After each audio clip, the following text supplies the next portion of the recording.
Hello students. So today we are going to do something very interesting. We are back with a literature lesson. Fine. So today we will do something in literature and precisely we will be dealing with a poem. A poem, the name of the poem is The Listeners. And the name of the poet is Walter de la Mare. Yes, that's the name of the poet. It's a poem by Walter de la Mare. The name of the poem is The Listeners. It's there in your book, the New Oxford Modern English Reader, and it is the next lesson that we are going to do in your syllabus. It is on page 61. Fine. So today we will do just half of the poem. The remaining half we will be doing in the next video. But before we begin the poem, if you see, even in your book, as well as this video that I have created a very dark atmosphere. The background is dark, is black. Now, there's a reason behind that. It's because this poem is all about a big mystery that is unsolved. It's it creates a very eerie ambience and an ambience of strangeness, and it's an atmosphere of a very quiet atmosphere where this poem is setting. The background of the poem and the setting of the poem is in a very quiet, dark surrounding. So that's why I've created this black background in the poem. Now, before we get started with the poem, actually, let us know a little more about the poet. We need to know about Walter de la Mare. What kind of a poet was he? What was his writing style? When was he born? What was his usual style of writing? And what are the awards that he used to get and he has received? And other things like that. So, shall we proceed to know a little bit about the poet? Yes, that's the poet. I've got a photograph of Walter de la Mare for you. Now, he was born in southeast London in Great Britain, yes, in 1873 into a fairly privileged circumstances. He was born in, that means he was born in a very well-to-do family, okay, in London. He had been a choir boy while attending the St. Paul's Cathedral Choir School. Remember, you have the choir, you join the school choir in the prayer time. So he was a choir boy. You have these masses and you have these church prayers on Sunday, every day, every Sunday in the church, and he was a part of the choir. He left school at the age of 16 to work for the Anglo-American, it was the Standard Oil Company in London, as a clerk in the Department of Statistics. So he used to work there. Now, when it's a very interesting thing about his life that he left his employment at just the age of 35. You know, people even change their careers at the age of 35. But he left his job then and he was awarded a government pension. And that is the secret of his success, probably because he was able to retire to concentrate fully on his writing. He didn't have to bother about earning his bread because he was getting a good pension from the government at from the age of 35, and he started concentrating on writing for the rest of his life. Yes, that's an interesting information, isn't it? So here we have his career, a little bit about his career. He began his career as a writer at the age of 22. Okay, and his first work was his story, which was published in the sketch newspaper called Kismet. Because, but he was not writing as Walter de la Mare. He used a pseudonym. You know, in those days, it was they used to have another name, and they used to write behind that. They never revealed their real name, and so since he was very young, so probably he used the pseudonym of Walter Ramal at that time, and he wrote under that name. But it was actually Walter de la Mare. But the secret of his success as a writer is because of his mother, Lady Sophia. She played a very, very important role. Now, that is not the picture of his mother, definitely. You can see that is the picture of Robert Browning. Now, why I have kept a picture of Robert Browning is because I want you to know that he was a very, very big, important poet of his times. Fine. So he was a very influential poet, and he happened to be a relative of his mother. So, therefore, his mother wanted her son, to be a writer also, like Robert Browning. So, and I didn't get any picture of his mother in the net, so I couldn't give you a picture of his mother, Lady Sophia, but I thought I should give you a picture of Robert Browning. Now, this is the one who was probably, he had a lot of influence on Walter de la Mare. Now, there is something that I want to tell you about his family life.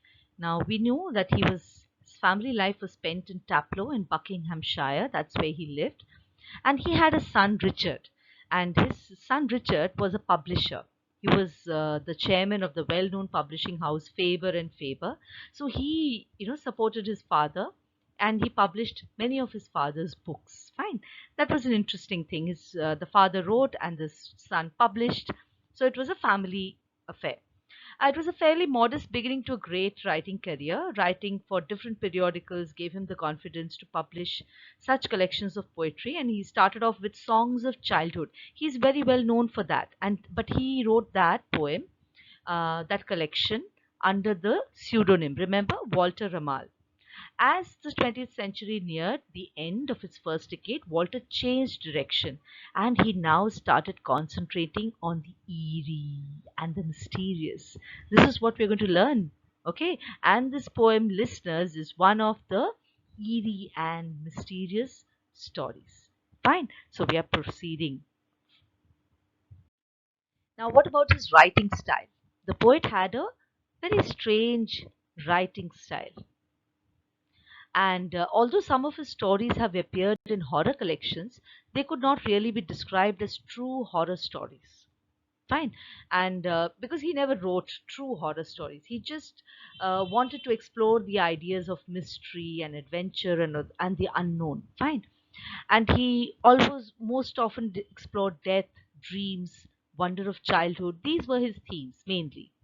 Now, his career attracted many honors and awards, the most notable being the Companion of Honor. This is a big honor for him. The Companion of Honor in 1948 and the Order of Merit in 1953. These were two very, very renowned awards which a person could get in the literary field in those times. He received honorary degrees from both Oxford and Cambridge, and he was driven to write right up to the time of his death in 1956, when he passed away at the age of 84 due to not corona but a coronary thrombosis. Fine. So, yes, it's not corona, it's a coronary thrombosis. Coronary is it's a blood clot, a kind of a blood clot, and he died because of that clot. Fine. So, that was the end of this beautiful journey of Walter de la Mare. And then now we will move on to the poem. So, now we are about to begin the poem. This poem, The Listeners, was written way back in 1912, and it remains one of the most famous pieces of writing by the poet Walter de la Mare, and it reflects the author's fascination with mystery and the supernatural. And that's why the poem is so interesting. The poet tells a story. Now, what is the story? It tells about a traveler.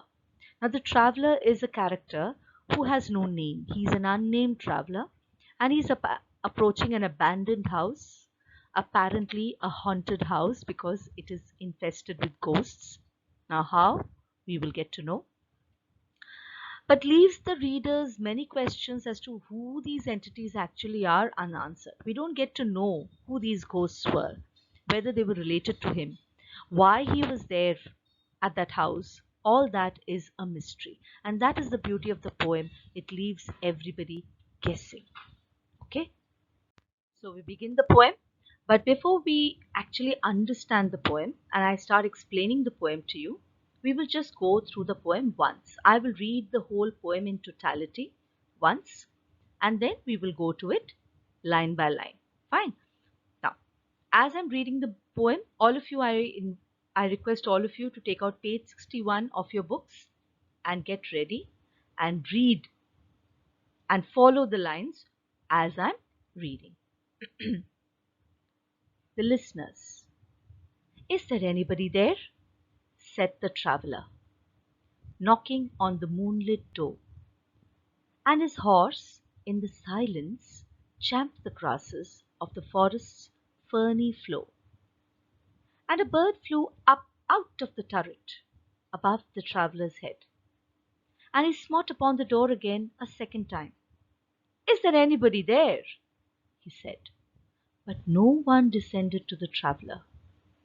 No head from the leaf-fringed sill leaned over and looked into his grey eyes, where he stood perplexed and still, but only a host of phantom listeners that dwelt in the lone house then stood listening in the quiet of the moonlight to that voice from the world of men, stood thronging the faint moonbeams on the dark stair that goes down to the empty hall, hearkening in an air stirred and shaken by the lonely traveller's call.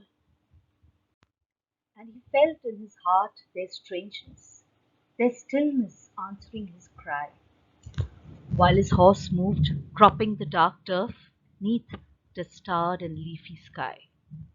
For he suddenly smote on the door even louder and lifted his head. "Tell them I came." And no one answered. "That I kept my word," he said. Never the least stir made the listeners, though every word he spake fell echoing through the shadowiness of the still house from the one man left awake. Aye, they heard his foot upon the stirrup, and the sound of iron on stone, and how the silence surged softly backward when the plunging hoofs were gone. So that was the poem, and I have a picture of the haunted house for you. And up there in the topmost corner, that is the stirrup from where the bird flew out.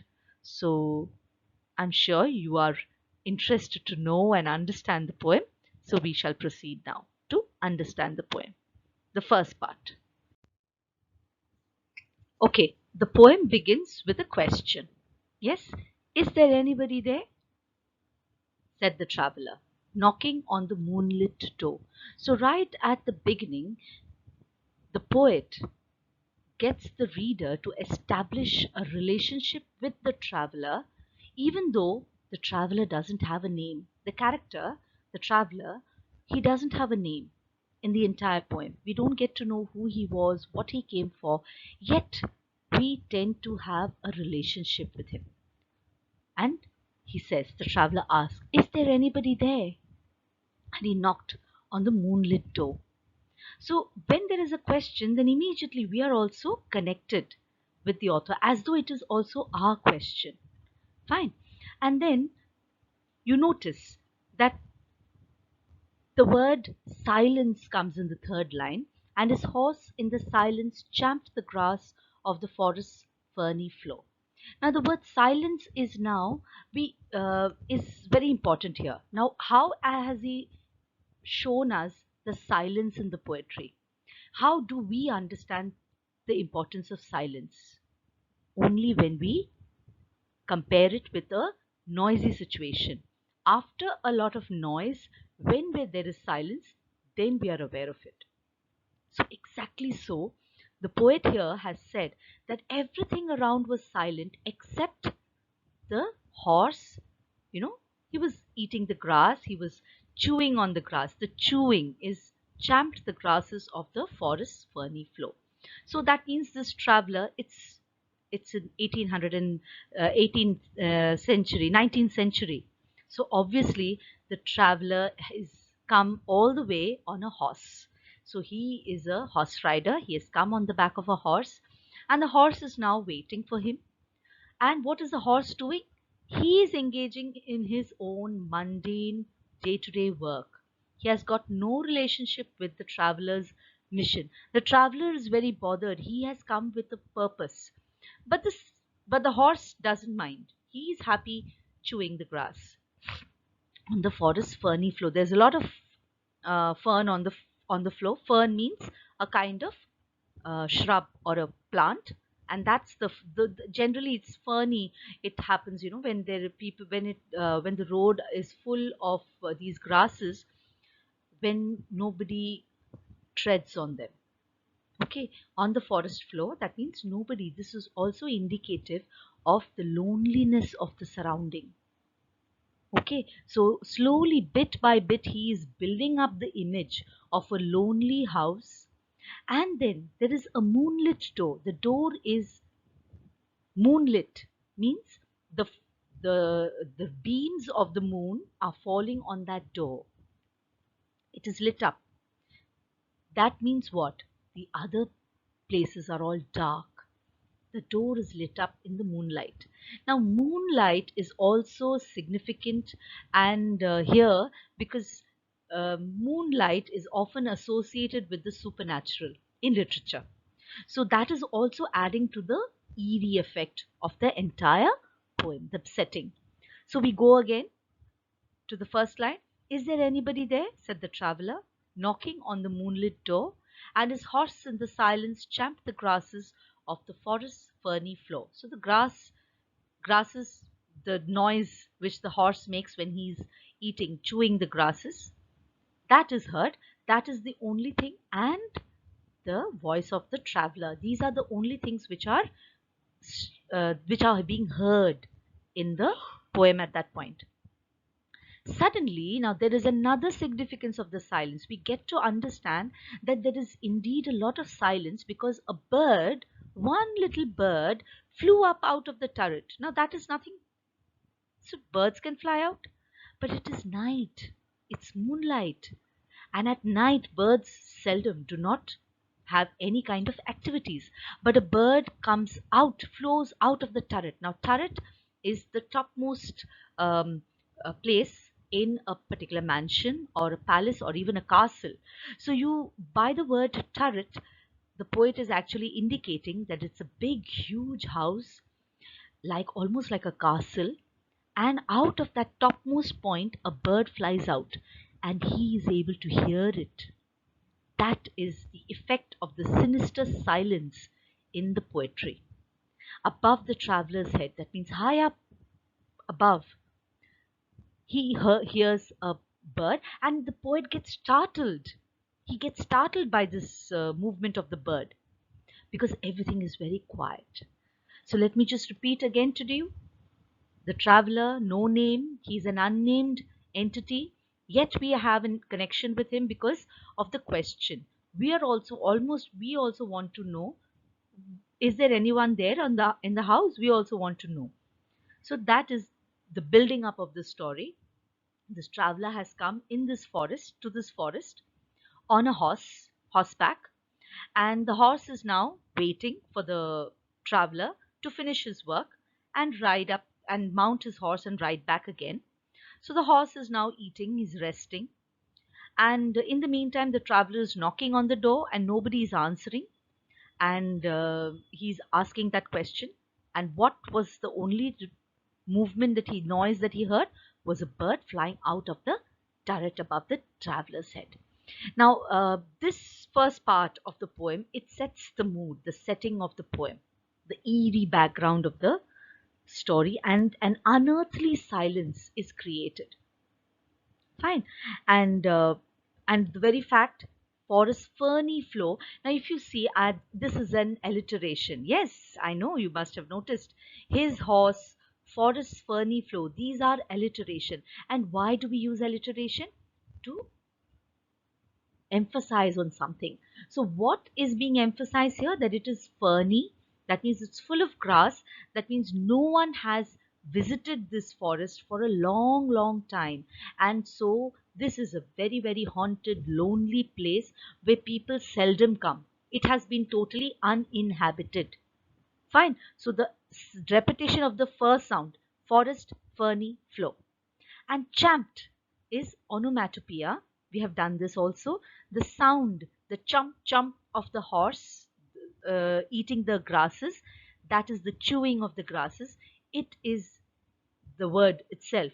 He has created the word out of the sound that is being created there. That is champ. That is onomatopoeia. Now there's one more that I want you to look at is the moonlit door. The moonlit door. Keep this in mind. We will come back to it a little later and we will understand why I have said that. Fine. So I hope you have traveled, I have understood the first part of this, where we meet the traveler who is unnamed, and we are introduced to the eerie atmosphere of the poem. Okay, now we shall proceed next to the next few lines. Yes. And then, after this, he smote upon the door a second time. The word smote tells us that now he is agitated.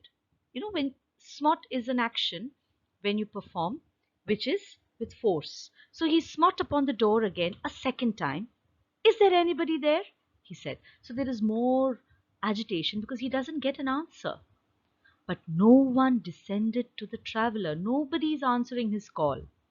Now it's a big mansion, so here the word descended also proves that it adds to the image of a big house where somebody would probably come down from upstairs and answer the door. No head from the leaf-fringed sill leaned over and looked into his grey eyes, where he stood perplexed and still. Now this is a lot of meaning here. So it's imagery. Okay, the figure of speech here is imagery, where we get a feeling as that when somebody is there and in a big mansion, when somebody comes out, who's there, hola, and they'll peep out of the window, isn't it?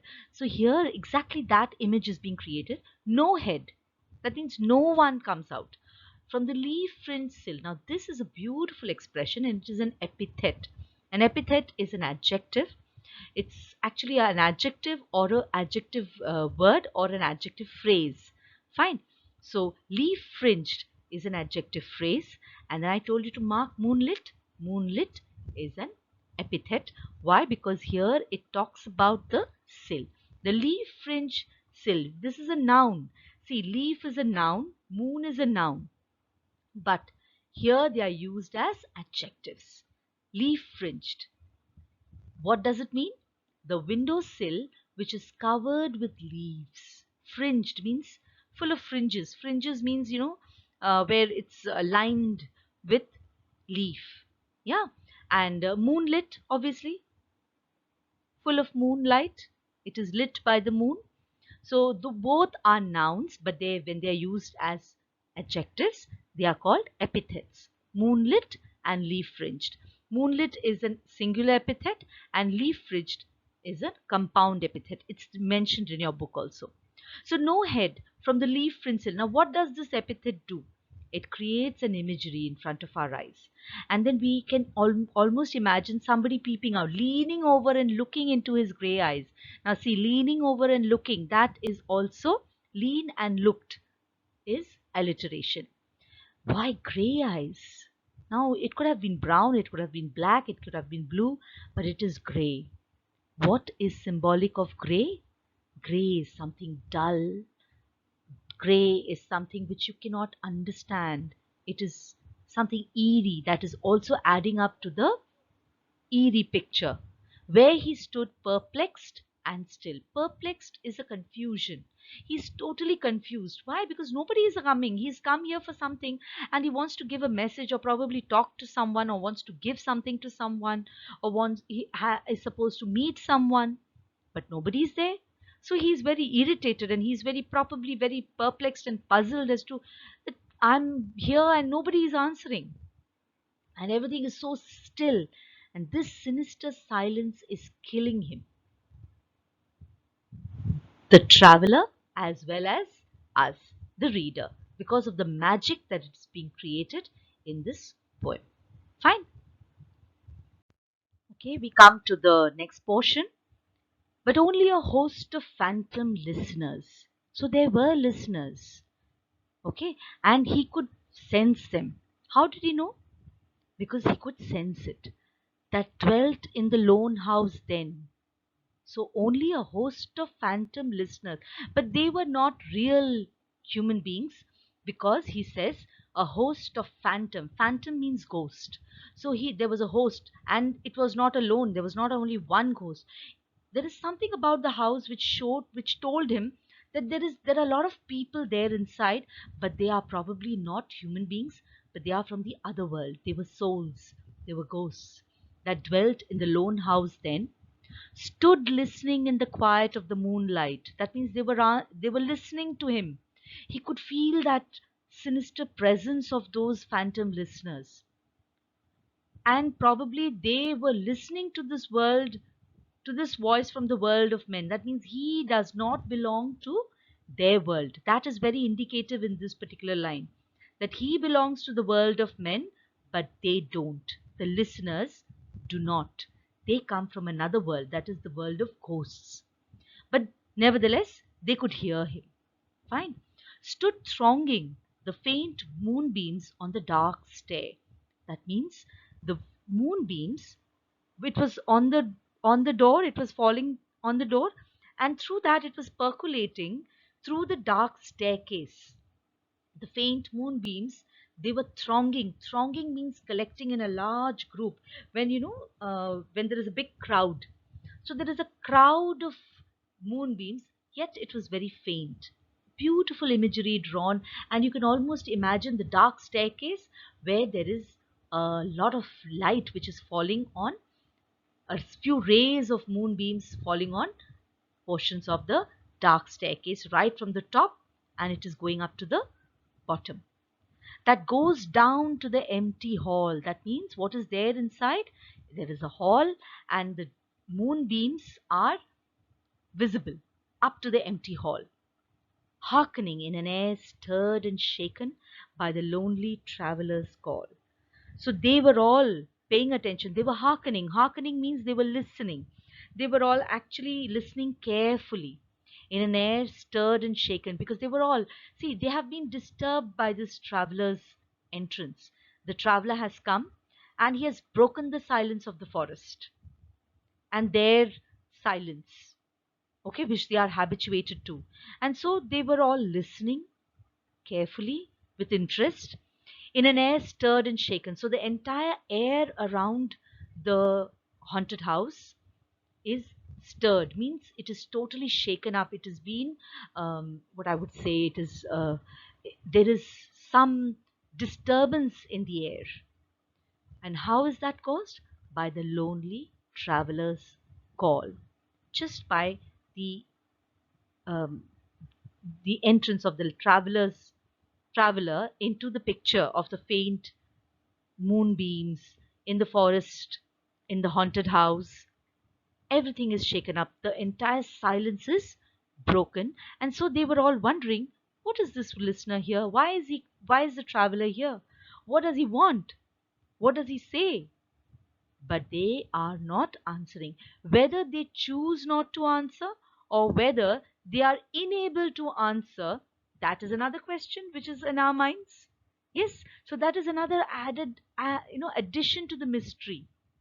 We don't know whether those phantom listeners were actually trying the patience of the traveler and trying not to respond when they could, but probably they also probably did not have the ability to respond.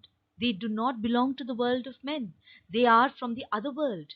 So therefore that is another question.